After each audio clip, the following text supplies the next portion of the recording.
Het belangrijkste nieuws van Curaçao in het Nederlands. Extra Journaal, vers van de pers.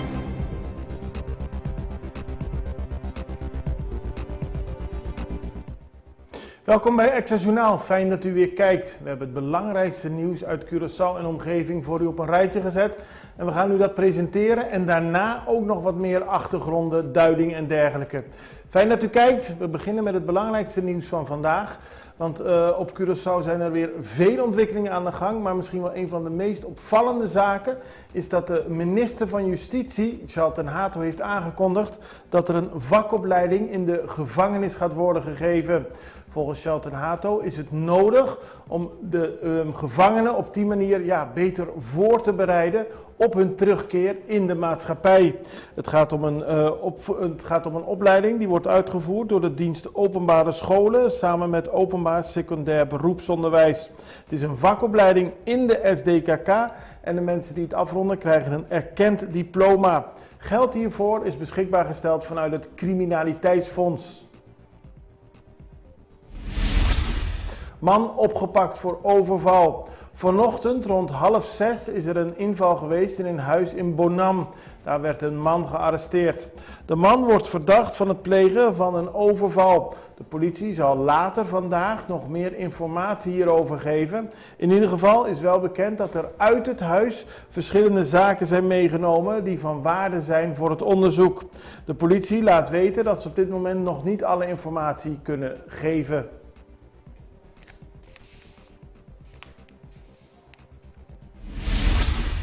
Minister Lamonie geeft uitleg. Gisteren hadden we in Extra Journaal aandacht voor de ondertekening van de onderlinge regeling.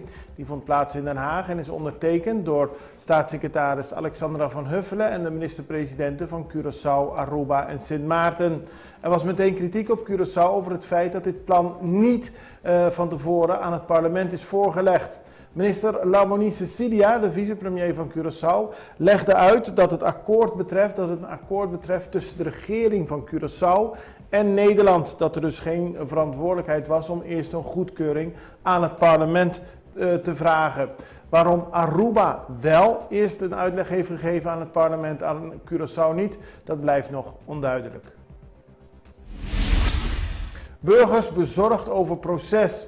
Ik gaf het net al aan, de ondertekening van de onderlinge regeling zonder eerst de bevolking, door middel van de volksvertegenwoordiging, het parlement te informeren, heeft bij sommige mensen grote vraagtekens opgeroepen.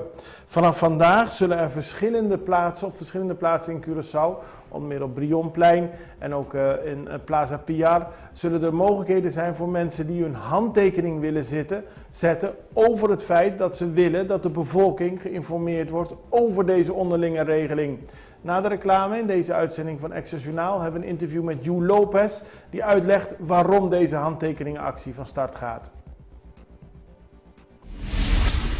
Kritiek op onderlinge regeling, ook vanuit het parlement, is de kritiek op de ondertekening van de onderlinge regeling.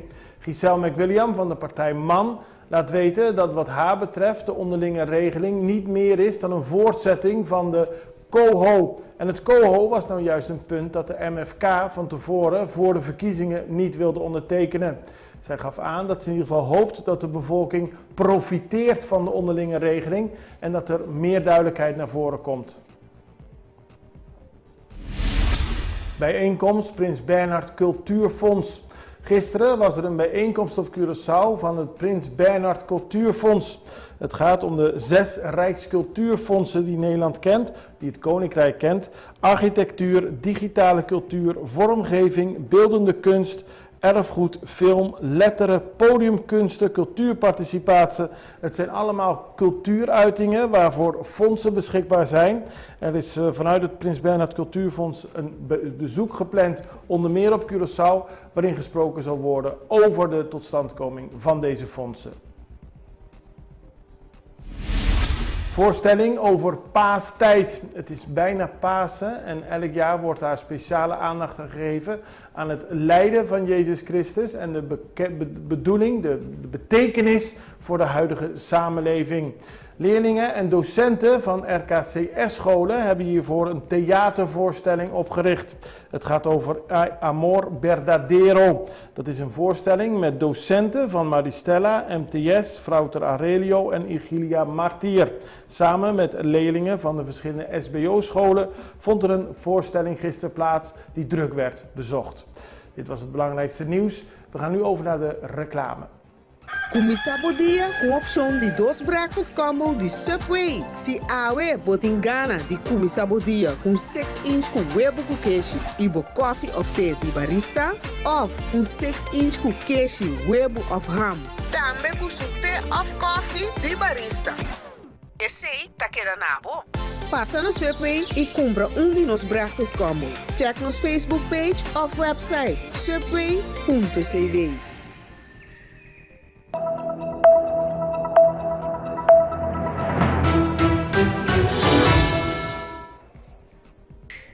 We hadden al aandacht voor de bezorgde burgers die het niet eens zijn met de ondertekening van de onderlinge regeling, zoals gisteren plaatsvond in Den Haag, zonder dat de burgers weten wat die onderlinge regeling precies inhoudt.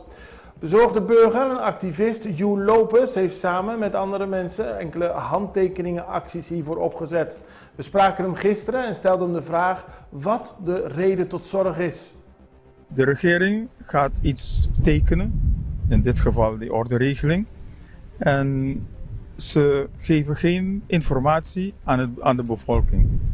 Wat wij vernomen hebben is zelfs niet aan het parlement. Nee. Of het is aan het parlement gedaan, maar binnenskamers. En als je dat binnenskamers doet, heb je eigenlijk geheimen. Of je hebt een andere agenda. Ja. En dat kan niet. Want als het zo iets voor de bevolking is en het is zo erg, zo ingrijpend, dan moet je naar de bevolking gaan. Maar dat is in Aruba wel gebeurd. Dat is op Aruba gebeurd. Daarom komen wij dus in protest hiertegen. Omdat als je praat over participatie, je praat over democratie, dan moet je dan ook de mensen bij je hebben om die participatie en democratie uit te werken. En als je dat doet, heb je dan ook een eenheid.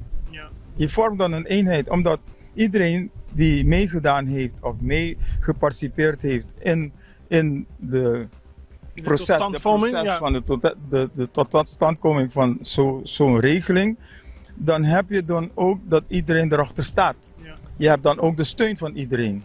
Maar in dit geval is het niet gebeurd. Vanaf vandaag, morgen en overmorgen tussen 8 uur 's ochtends en 6 uur 's middags kunnen bezorgde burgers een handtekening zetten om meer duidelijkheid te krijgen over de onderlinge regeling. En die handtekeningen kunnen worden gezet op het Brionplein, het Wilhelminaplein en Plaza Piar. Zo legt Joe Lopez uit. We hebben nu gezet op Brionplein, Wilhelminaplein, Plaza Piar. Daar willen we dan mensen zetten om de mensen te kunnen komen om te ondertekenen. Dus we zullen dan een brief hebben waar alles in staat. Met een lijst waar je kan ondertekenen of je handtekeningen zet. En dan sturen we dat naar het parlement, naar ons parlement, naar de overheid, de ministerraad en ook naar Nederland toe. Ja, om te laten weten dat u het er niet weet. Dat het niet kan. Zo kan het niet verder. Dan gaan we verder naar Nederland. Daar vond eerder deze week een zeer ernstig treinongeluk plaats in de buurt van Voorschoten. Nou, nu bekend wordt er nog verder onderzoek gedaan en zullen de treinstellen niet weggevoerd worden. De wagons van de passagierstrein die na het ongeluk bij Voorschoten op het spoor en in een weiland liggen, worden nog niet weggehaald. Dan, als ze eenmaal worden weggehaald, zal het nog 24 uur duren om een brugconstructie op te bouwen. Dat is nodig omdat de trein voor een deel over een sloot ligt. Ondertussen gaan de onderzoeken naar het ongeluk door. Er is een strafrechtelijk onderzoek onder leiding van het Openbaar Ministerie en een onderzoek door de Onderzoeksraad voor Veiligheid.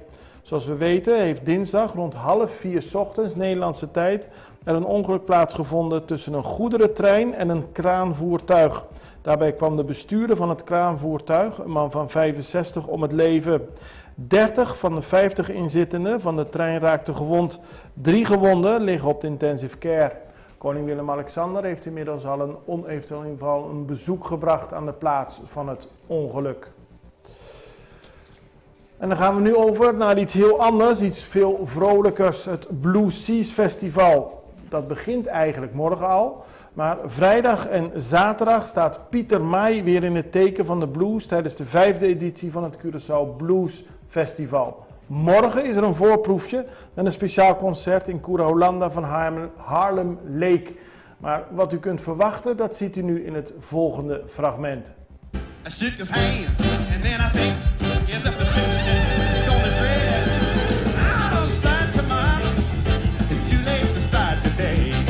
I think I'll start tomorrow. It ain't gonna happen today. You say you're turning to bed, then you're turning to ride. You gotta get off your butt now, exercise, and I'll start tomorrow. And I give it just one more day." Well, my mama, she said this song. When's the last time you've been in the church? I know you've been real, real busy, but something you need to say. It don't come free, it don't come easy. Dat is Victor Wainwright samen met zijn begeleidingsband The Train. Het geeft u een goed voorproefje over het Blue Seas Festival, dat morgen dus begint met Harlem Lake in Cura Holanda en vrijdag en zaterdag flink zal plaatsvinden in Pieter Mai District. Er wordt opgetreden in Mundo Bujarro, Ginger, Mr. Porter en Pieter Mai. Meer informatie hierover, onder meer in de extra. In ieder geval heel veel plezier voor alle bluesliefhebbers. Dit was het belangrijkste nieuws vandaag van Curaçao. Ik ben weer blij dat u heeft gekeken en morgen zijn we er weer met belangrijk nieuws uit Curaçao. Een hele fijne dag en tot ziens. Dag.